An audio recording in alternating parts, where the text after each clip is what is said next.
اعوذ باللہ من الشیطان الرجیم بسم اللہ الرحمن الرحیم السلام علیکم ورحمۃ اللہ وبرکاتہ۔ غزوہ احزاب غزوہ احد کے بعد کے 2 سال کے عرصہ میں تشویش اور خوف کی حالت رہی جو غزوہ خندق کے موقع پر اپنے نقطۂ عروج کو پہنچی۔ رمضان المبارک 2 ہجری میں غزوہ بدر ہوا، پھر شوال 3 ہجری میں موقع احد پیش آیا۔ ذی-قعدہ 5 ہجری میں یعنی 2 سال اور 1 ماہ بعد اب قریش اور دیگر قبائل جن میں یہود بھی شامل تھے متحد ہو کر مدینہ پر حملہ آور ہوئے۔ عرب میں اس سے پہلے کبھی اتنا بڑا لشکر جمع نہیں ہوا تھا۔ 12,000 کا لشکر مدینہ پر چڑھائی کے لیے جمع ہو گیا۔ جنوب سے قریش آگے، مشرقی جانب سے کئی قبائل آگے جن میں بنو فرازہ اور بنو غطفان بھی تھے جو نجد کے علاقے کے بڑے جنگجو اور خونخوار قبیلے تھے۔ شمال سے وہ یہودی قبائل حملہ آور ہو گئے جو خیبر میں آباد تھی۔ اس طرح ان قبائل نے مدینہ کو گھیرے میں لے لیا۔ اس کا نقشہ سورۃ الاحزاب میں کھینچا گیا ہے۔ اس سورہ مبارکہ میں غزوہ احزاب کا ذکر پورے 2 رکوعوں پر پھیلا ہوا ہے۔ مدینہ پر یلغار کا نقشہ۔ کفار و مشرکین کی ہمت جہد یلغار اور کمزور ایمان والوں اور منافقین کے خوف و بے اطمینانی کا نقشہ سورۃ الاحزاب میں بالفاظ کھینچا گیا ہے۔ اذ جاؤکم من فوقکم ومن اسفل منکم، یاد کرو جب لشکر آگے تھے تم پر، تمہارے اوپر سے بھی اور تمہارے نیچے سے بھی، چونکہ مدینہ سے مشرق کی طرف اونچائی ہوتی چلی جاتی ہے، اسی لیے اس علاقہ کو نجد کہتے ہیں جس کے معنی ہے اونچائی والا علاقہ۔ لہٰذا جو مشرق سے آئے ان کے لیے من فوقکم کے الفاظ آئے، اور مغربی ساحل کی طرف سے ڈھلان اور اترائی ہے۔ قریش اور ان کے حلیف مغربی یعنی نچائی اور اتار کے راستہ سے آئے، لہٰذا ان کے لیے وہ من اسفل منکم فرمایا گیا۔ مزید برآں مدینہ کے شمال مغرب کی جانب سے یہودی قبائل جمع ہو کر آ گئے تھے۔ اس کٹھن موقع پر منافقین اور کمزور ایمان والوں کی کیفیت اسی آیت میں آگے ان الفاظ میں بیان کی گئی ہے کہ وَإِذْ زَاغَتِ الْأَبْصَارُ وَبَلَغَتِ الْقُلُوبُ الْحَنَاجِرَ وَتَظُنُّونَ بِاللَّهِ الظُّنُونَ، اور یاد کرو جب آنکھیں وحشت و حیرت سے پھرنے لگیں اور خوف و ہراس سے دلوں کا یہ حال تھا کہ وہ گویا گلوں میں آ اٹکے ہیں، اور تم اللہ کے بارے میں طرح طرح کی بدگمانیاں کرنے لگے۔ یہ تبصرہ ہے اللہ کی طرف سے مسلمانوں کے اس امتحان پر جو غزوہ احزاب کی صورت میں اپنے نقطۂ عروج کو پہنچ گیا تھا۔ راکم کی رائے ہے کہ ذاتی طور پر نبی اکرم صلی اللہ علیہ وآلہ وسلم پر سب سے سخت دن یوم طائف گزرا ہے، اور مسلمانوں پر بحیثیت جماعت سب سے سخت اور شدید ایام غزوہ احزاب کے گزرے ہیں۔ غزوہ احد کے موقع پر 300 افراد تو بطور منافقین منظر عام پر آ چکے تھے، اب غزوہ احزاب تک ان کی تعداد کتنی ہوگی واللہ اعلم۔ بہرحال قرآن مجید سے اندازہ ہوتا ہے کہ غزوہ احزاب کے موقع پر ان کی متعددہ تعداد موجود تھی۔ ان کے دل ہمارے محاورہ کے مطابق بلیوں اچھل رہے تھے، اور ان کو ہر طرف موت نظر آ رہی تھی، اور بظاہر احوال بچنے کی کوئی شکل سامنے نہیں تھی۔ میں جب بھی غزوہ احزاب کا ذکر کرتی ہوں تو جناب نعیم صدیقی کا یہ شعر بساختہ یاد آ جاتا ہے: اے آندھیوں سنبھل کے چلو اس دیار میں، امید کے چراغ جلائے ہوئے ہیں ہم۔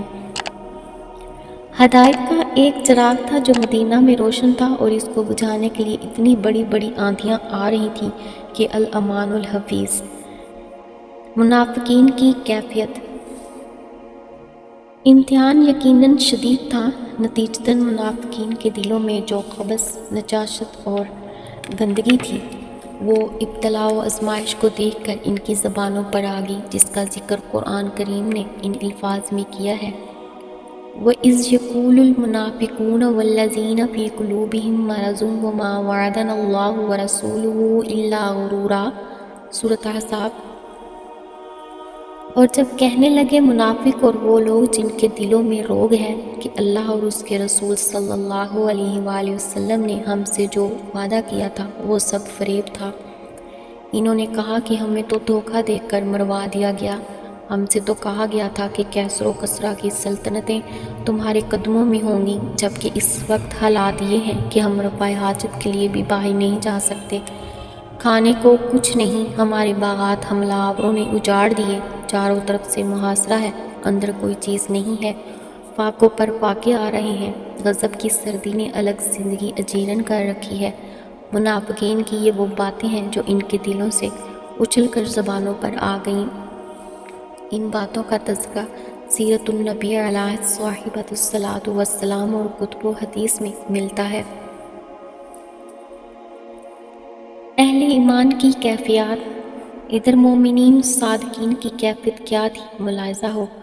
وَلَمَّا رَأَى الْمُؤْمِنُونَ الْأَحْزَابَ قَالُوا هَٰذَا مَا وَعَدَنَا اللَّهُ وَرَسُولُهُ وَصَدَقَ اللَّهُ وَرَسُولُهُ۔ سورۃ احزاب۔ اور حقیقی مومنین کا اس وقت حال یہ تھا کہ جب انہوں نے دشمنوں کے لشکروں کو دیکھا تو وہ پکار اٹھے کہ یہی تو وہ بات ہے جس کا اللہ تعالیٰ نے اور اس کے رسول صلی اللہ علیہ وآلہ وسلم نے ہم سے وعدہ کیا تھا، اور اللہ اور اس کے رسول صلی اللہ علیہ وآلہ وسلم کی بات بالکل سچی تھی۔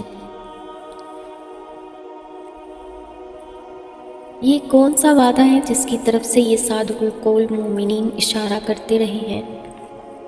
قرآن مجید میں متعدد مقامات پر اللہ تعالیٰ کی طرف سے آزمائش و امتحان اور ابتلاء کے وعدوں کا ذکر آیا ہے۔ مثلاً سورۃ العنکبوت کی آیات 2 اور 3 میں فرمایا اَحَسِبَ النَّاسُ أَن يُتْرَكُوا أَن يَقُولُوا آمَنَّا وَهُمْ لَا يُفْتَنُونَ وَلَقَدْ فَتَنَّا الَّذِينَ مِن قَبْلِهِمْ فَلَيَعْلَمَنَّ اللَّهُ الَّذِينَ صَدَقُوا وَلَيَعْلَمَنَّ الْكَاذِبِينَ۔ سورۃ عنکبوت۔ کیا لوگوں نے یہ سمجھ رکھا ہے کہ وہ بس اتنا کہنے پر چھوڑ دیے جائیں گے کہ ہم ایمان لے آئے اور ان کو آزمایا نہ جائے گا، حالانکہ ہم ان سب لوگوں کی آزمائش کر چکے ہیں جو ان سے پہلے گزرے ہیں۔ اللہ کو تو ضرور یہ دیکھنا ہے کہ سچے کون ہیں اور جھوٹے کون ہیں۔ سورۃ البقرہ کی آیت 155 میں فرمایا وَلَنَبْلُوَنَّكُم بِشَيْءٍ مِّنَ الْخَوْفِ وَالْجُوعِ وَنَقْصٍ مِّنَ الْأَمْوَالِ وَالْأَنفُسِ وَالثَّمَرَاتِ وَبَشِّرِ الصَّابِرِينَ۔ اور ہم البتہ تم کو خوف و خطر اور بھوک اور مال و جان اور فصلوں کی تباہی میں مبتلا کر کے تمہارا امتحان لیں گے۔ جو ان حالات میں صبر کریں گے تو ان کو اے نبی صلی اللہ علیہ وآلہ وسلم بشارت دے دیجئے۔ چنانچہ غزوہ احزاب کے مصائب کو دیکھ کر مومنین صادقین کے ذہن ان پیش کی تنبیہات کی طرف منتقل ہو گئے اور ان کی زبانوں پر بالفور آ گیا ھذا ما وعدنا اللہ ورسولہ وصدق اللہ ورسولہ۔ خندق کی تیاری کا عجیب نقشہ۔ غزوہ احزاب میں کفار و مشرکین کے لشکروں کا محاصرہ خاصا طول پکڑ گیا، اور اس دوران اہل مدینہ پر بڑے ہی سخت قسم کے حالات پیش آئے۔ جب خندق کھودی جا رہی تھی تو نبی اکرم صلی اللہ علیہ وآلہ وسلم بھی اس کام میں بنفس نفیس شریک تھے اور پتھر اٹھا اٹھا کر خندق سے باہر پھینک رہے تھے۔ چونکہ ان دنوں شدید قحط کا عالم تھا، لہذا صحابہ کرام رضوان اللہ علیہم اجمعین نے اپنے پیٹوں پر چادروں کے ساتھ کس کر پتھر باندھ رکھے تھے تاکہ کمرے دوہری نہ ہو جائیں، اس لیے کہ شدید بھوک کی وجہ سے معدہ تشنج میں آ جاتا۔ دراصل یہ اس معدے کو بہلانے کی ایک شکل ہے کہ اگر اس پر بھاری بوجھ باندھ دیا جائے تو اس کو وہ بھوک کا تشنج نہیں ہوگا۔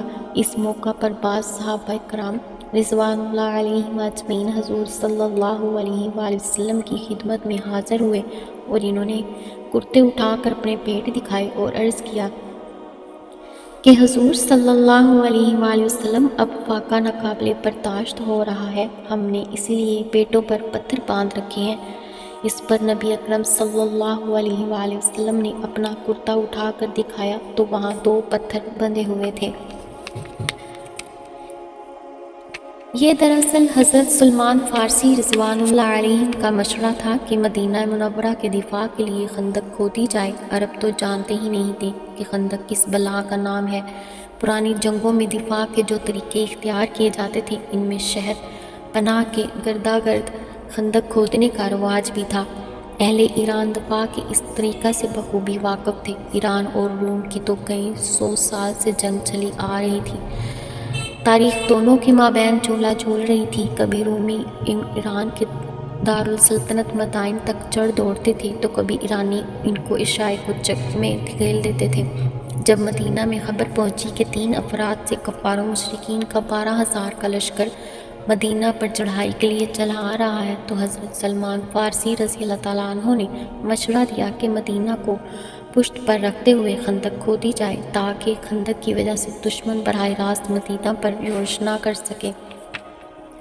چنانچہ خندق کھودنے کا کام تیزی سے شروع ہو گیا۔ یہ سخت سردی کا موسم تھا۔ روایات میں خندق کی کھدائی کے وقت 2 اشعار کا ذکر ملتا ہے۔ محبت الہی میں سرشار صحابہ کرام رضوان اللہ علیہم اجمعین اور ان کے سالار اعظم جناب محمد رسول اللہ صلی اللہ علیہ وآلہ وسلم خندق کی کھدائی کے لیے اس سنگلاخ زمین پر جرأت مومنانہ اور ہمت مردانہ کے ساتھ کدالیں چلا رہے تھے اور صحابہ کرام رضوان اللہ علیہم اجمعین ضرب لگاتے ہوئے کورس کے انداز میں کہتے جاتے تھے، اللہم لا عیش الا عیش الآخرہ، اے اللہ آخرت کی زندگی ہی اصل زندگی ہے، آخرت کا عیش ہی اصل عیش ہے۔ گویا ان کے نزدیک اس وقت کی کلفتیں، تکالیف اور مصائب ہیچ ہیں، انہیں تو آخرت کی فوز و فلاح چاہیے۔ اور رسول اللہ صلی اللہ علیہ وآلہ وسلم جواب دے رہے تھے، فاغفر الانصار والمہاجرہ، اے اللہ بس تو بخشش فرما دے ان انصار و مہاجرین کی۔ دوسرا شعر جس کا تذکرہ روایات میں ملتا ہے وہ نظم جماعت کی اساس و بنیاد بیعت کے ضمن میں بہت اہم ہے۔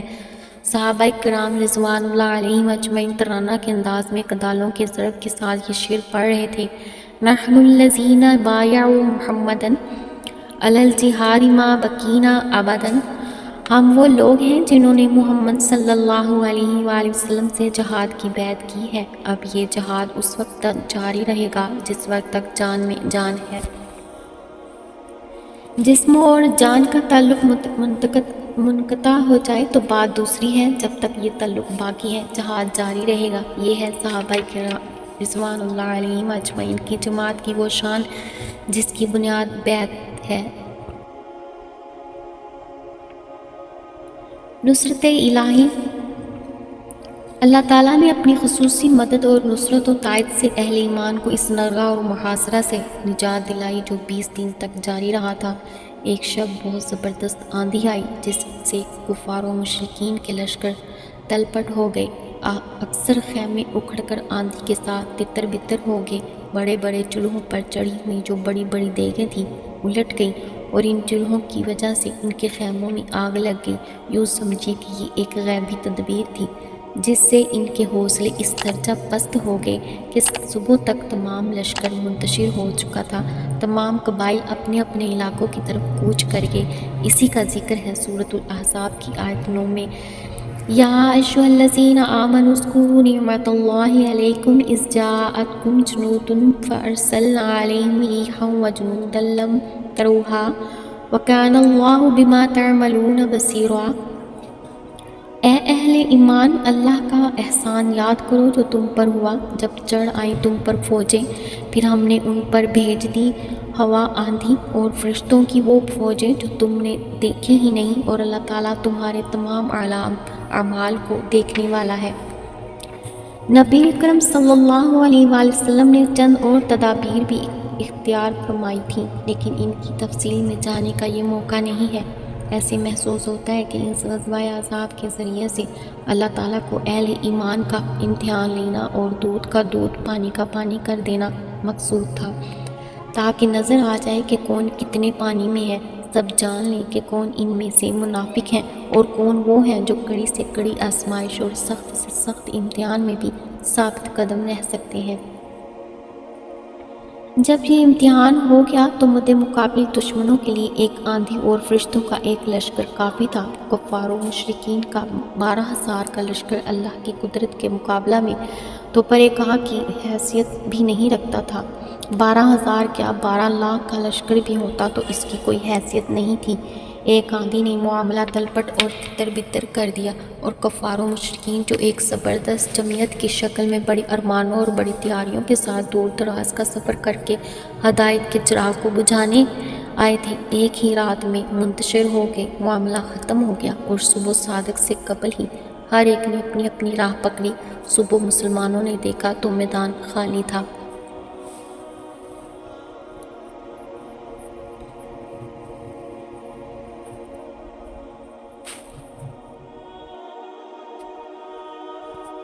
نبی اکرم صلی اللہ علیہ وآلہ وسلم کا تاریخی ارشاد۔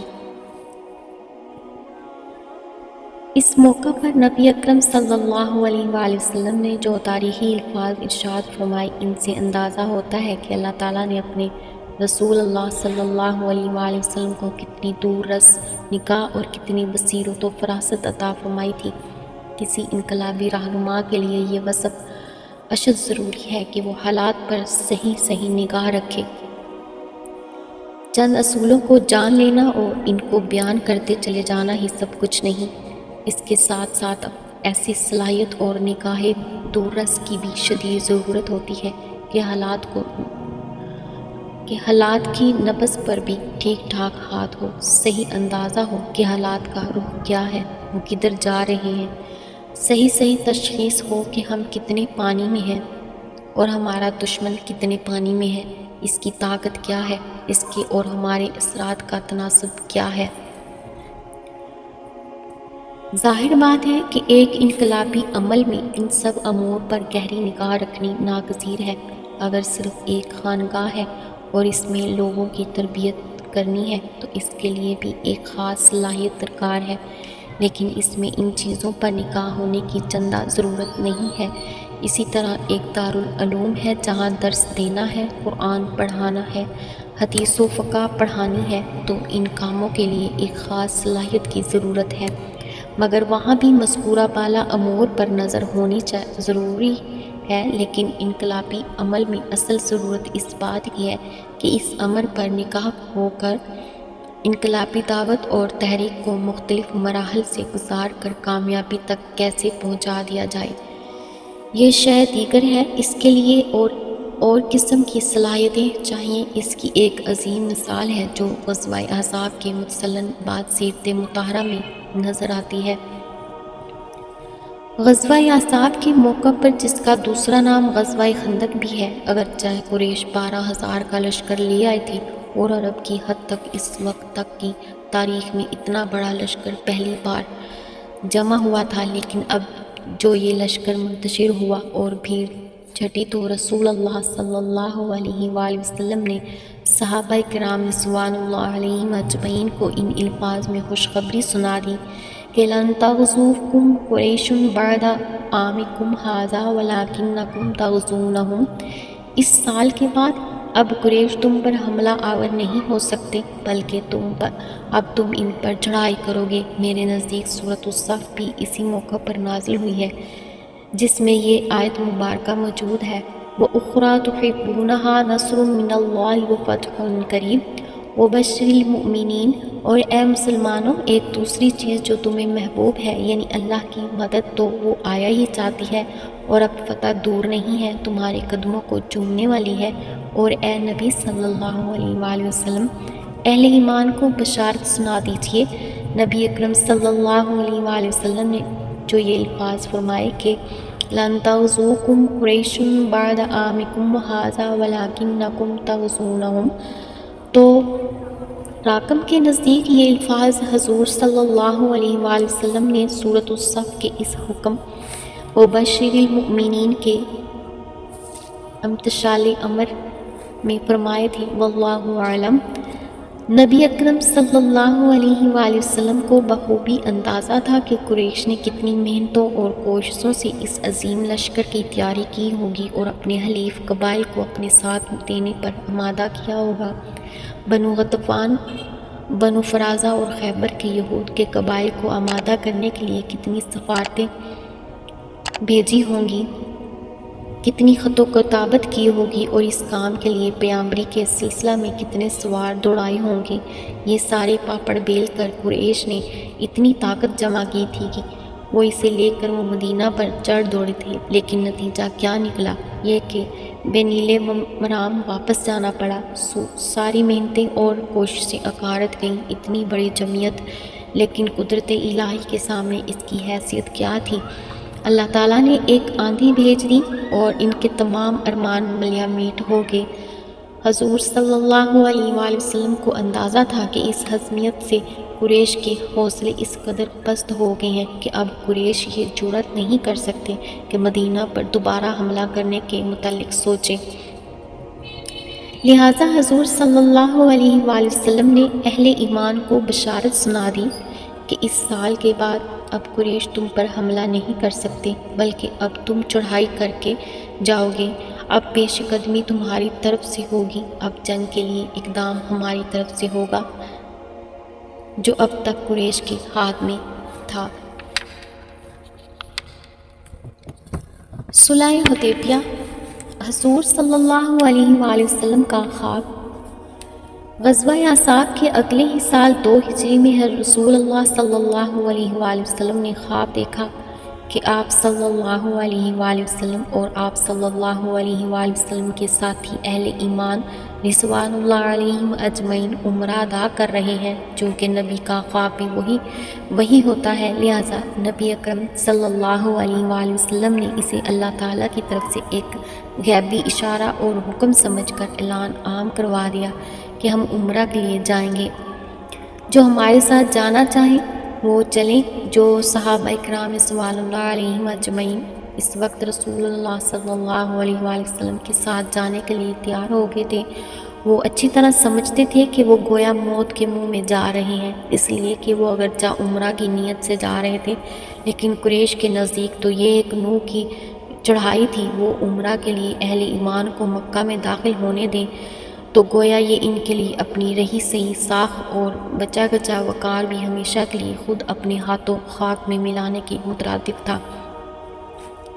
یہ تو ان کے لیے ایک نوح کی شخصیت تھی کہ وہ مسلمانوں کو عمرہ ادا کرنے دیتے، اس کے بعد تو عرب میں ان کی کوئی حیثیت باقی نہ رہتی۔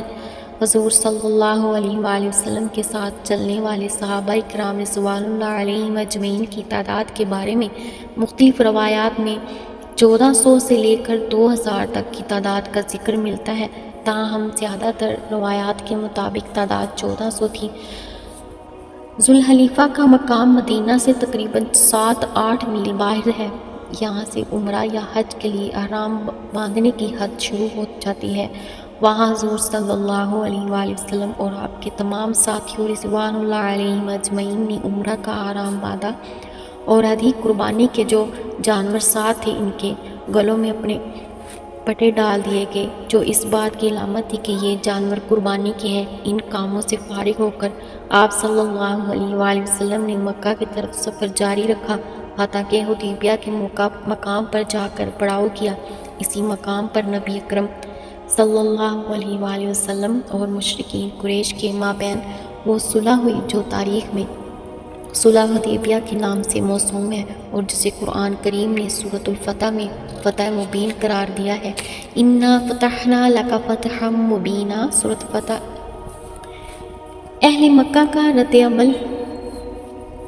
نبی اکرم صلی اللہ علیہ وآلہ وسلم نے ادھر حدیبیہ کے مقام پر پڑاؤ فرمایا، ادھر جب قریش کے علم میں آ گیا کہ حضور صلی اللہ علیہ وآلہ وسلم عمرہ کے ارادہ سے تشریف لائے ہیں تو انہوں نے اعلان کر دیا کہ ہم محمد صلی اللہ علیہ وآلہ وسلم اور ان کے ساتھیوں رضوان اللہ علیہم اجمعین کو کسی صورت بھی مکہ میں داخل نہیں ہونے دیں گے، بلکہ انہوں نے اپنے تمام حلیفوں کو پیغام بھیج دیا کہ وہ سب آ کر قریش کی مدد کریں تاکہ سب مجتمع ہو کر اپنی پوری قوت کے ساتھ محمد صلی اللہ علیہ وآلہ وسلم کا راستہ روک سکیں۔ نبی اکرم صلی اللہ علیہ وآلہ وسلم کو بھی یہ خبریں پہنچ رہی تھیں۔ بدیل بن ورقہ قضائی قبیلہ بنو خزاعہ سے تعلق رکھتے تھے جو مکہ و مدینہ کے مابین آباد تھا۔ اس قبیلہ کا کچھ دوستانہ تعلق قریش کے علاوہ نبی اکرم صلی اللہ علیہ وآلہ وسلم کے ساتھ بھی تھا، چنانچہ حضور صلی اللہ علیہ وآلہ وسلم نے بدیل بن ورقہ کو اس کام کے لیے مامور کیا کہ وہ مکہ والوں کو خبر لا کر دے کہ صورتحال کیا ہے۔ انہوں نے آ کر خبر دی کہ قریش نے ایک بہت بڑا لشکر جمع کر لیا ہے اور ان کا عزم مصمم ہے کہ وہ کسی صورت میں بھی آپ کو مکہ میں داخل نہیں ہونے دیں گے۔ حضور صلی اللہ علیہ وآلہ وسلم نے ان سے فرمایا کہ تم مکہ جا کر ہماری طرف سے قریش سے کہو کہ ہمارا جنگ کا کوئی ارادہ نہیں ہے، ہماری کسی سے لڑنے بھیڑنے کی کوئی نیت نہیں ہے، ہم محض عمرہ کے لیے آنا چاہتے ہیں۔ اور قریش کو سمجھاؤ کہ انہیں پہلے بھی ان جنگوں کے سلسلہ میں بہت نقصان پہنچایا ہے، اب بہتر یہی ہے کہ ہمارے اور ان کے مابین کچھ عرصہ کے لیے صلح ہو جائے اور قریش ہمیں عرب کے دوسرے قبائل سے نمٹنے کے لیے زیادہ آزاد چھوڑ دیں تاکہ ہم بقیہ عرب کے ساتھ اپنے معاملات طے کر لیں، اسی میں خیر ہے، اسی میں ہماری اور ان کی بہتری ہے۔ چنانچہ وہ ہمیں پرامن طور پر عمرہ ادا کرنے دیں اور مزاحمت کا ارادہ ترک کر دیں۔ بدیل بن ورقہ حضور صلی اللہ علیہ وآلہ وسلم کے اس پیغام کے ساتھ مکہ پہنچے۔ وہاں ایک بڑی چوپال میں جا کر جہاں قریش کے بڑے بڑے گھرانوں کے سردار جمع تھے، انہوں نے کہا کہ میں محمد صلی اللہ علیہ وآلہ وسلم کی طرف سے ایک پیغام لایا ہوں، اگر آپ حضرات اجازت دیں تو عرض کروں۔ انہوں نے یہ انداز شاید اس لیے اختیار کیا ہوگا کہ پہلے یہ اندازہ ہو جائے کہ قریش مکہ کا رجحان کیا ہے۔ چنانچہ ان میں حافظ یعنی مشتعل مزاج اور جنگجو لوگوں نے تو فوراً کہا کہ ہم نہ تو کوئی بات سننے کے لیے تیار ہیں اور نہ ہمیں ان کی کوئی ضرورت اور حاجت ہے، مگر صلح پسند افراد نے کہا کہ نہیں، ہمیں بات سننی چاہیے، اور بدیل سے کہا سناؤ کہ محمد صلی اللہ علیہ وآلہ وسلم کہتے کیا ہیں۔ انہوں نے حضور صلی اللہ علیہ وآلہ وسلم کا پیغام عنوان سے سنا دیا۔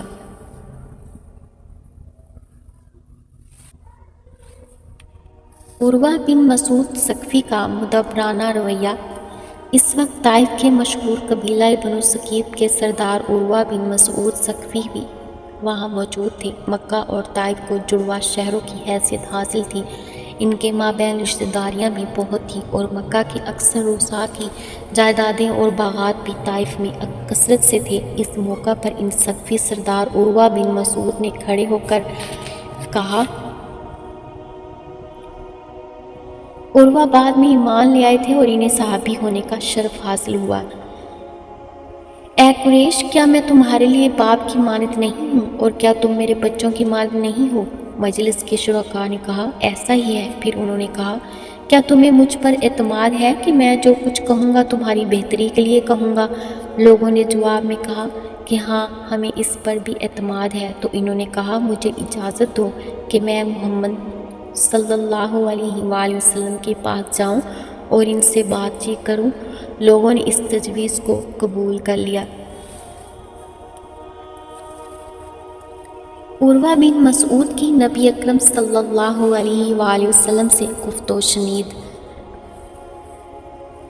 حدیبیہ میں جہاں نبی اکرم صلی اللہ علیہ وآلہ وسلم اور صحابہ رضوان اللہ علیہم اجمعین کا پڑاؤ تھا، عروہ وہاں آئے۔ وہ بہت ہی زیرک، دانا اور مدبر انسان تھے، آخر ثقیف کی سردار تھے، جو قریش کے بعد سب سے معزز قبیلہ شمار ہوتا تھا۔ انہوں نے وہاں پہنچ کر لشکر کے ماحول اور نظم و ضبط کا ایک اندازہ قائم کرنے کے لیے بھرپور جائزہ لیا۔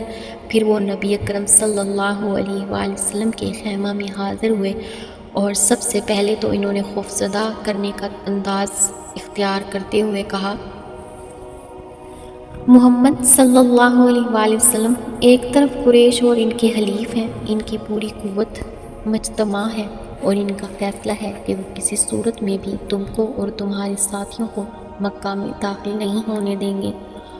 وہ اس پر تولے ہوئے ہیں۔ اب تم دیکھ لو کہ اگر جنگ ہوئی اور بالفرض تم نے مکہ والوں کو ختم کر دیا تو کیا یہ کوئی اچھی بات ہوگی؟ اس سے پہلے کہ کیا کسی شریف انسان کی ایسی مثال موجود ہے کہ اس نے اس طرح اپنے ہی قبیلے کو ختم کر دیا ہو؟ اور اگر معاملہ برعکس ہوا تو میں دیکھ رہا ہوں کہ تمہارے ساتھ جو جمعیت ہے وہ تو مختلف قبائل سے آئے ہوئے لوگوں پر مشتمل ہے، گویا کہیں کی اینٹ کہیں کا روڑا والا معاملہ ہے۔ شکست اور ہزیمت کی صورت میں یہ سب تمہیں چھوڑ کر بھاگ جائیں گے، ان میں سے کوئی بھی تمہارے ساتھ کھڑا نہیں رہے گا۔ عروہ بن مسعود کے پیش نظر چونکہ قبائلی نظام تھا اور وہ جانتے تھے کہ قبائل تو عموماً قبائلی حمیت کے تحت لڑتے تھے، چنانچہ انہوں نے یہ بات اپنے تجربہ کی بنیاد پر کہی تھی۔